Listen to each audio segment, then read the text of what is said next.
Helmet सक्ती आपल्या महाराष्ट्रात फार पूर्वी लागू झालेली आहे, परंतु अमरावती शहर किंवा अमरावती जिल्ह्यामध्ये त्याबाबत जनजागृती नसल्यामुळे हेल्मेट वापर फार कमी होता. जवळजवळ कोणी वापरतच नव्हतं. परंतु या मागील 2 वर्षाच्या अपघातांची आकडेवारी बघता एक आमच्या असं निदर्शनास आलं की जास्तीत जास्त फॅटॅलिटी ही मोटरसायकल रायडरची झालेली आहे किंवा मोटरसायकल पिलियन रायडरची झालेली आहे.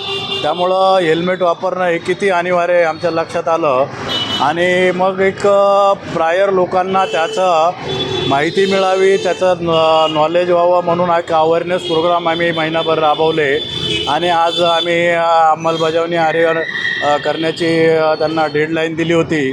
त्याप्रमाणे आता शहरात फिरल्यानंतर एक बऱ्याच ठिकाणी हेल्मेट विक्री चालू आहेत. लोक हेल्मेट खरेदी करत आहेत, परंतु खरेदी करूनही त्याचा वापर करणं ही मानसिकता अजून दिसून आलेली नाही.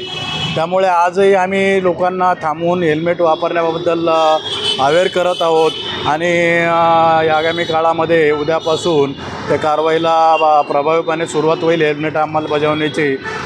त्यात आम्ही काही हेल्मेट पण लोकांना देणार आहोत. प्रथमतः आम्ही आमच्या पोलीस कर्मचाऱ्यांना हेल्मेट सक्ती केलेली आहे. त्याप्रमाणे सगळे कर्मचारी आता ड्युटीवर जाताना येताना सगळे हेल्मेट वापरत आहेत आणि नागरिक पण आता तुरळक हेल्मेट वापरताना घालून राईड करताना दिसत आहेत. त्याचा इम्पॅक्ट चांगला झालेला आहे असं वाटतं आणि या हेल्मेट अंमलबजावणीला अनिवार्य केलेल्या मोहिमेला लोकांकडून प्रतिसाद मिळतो हे दिसतं आहेत.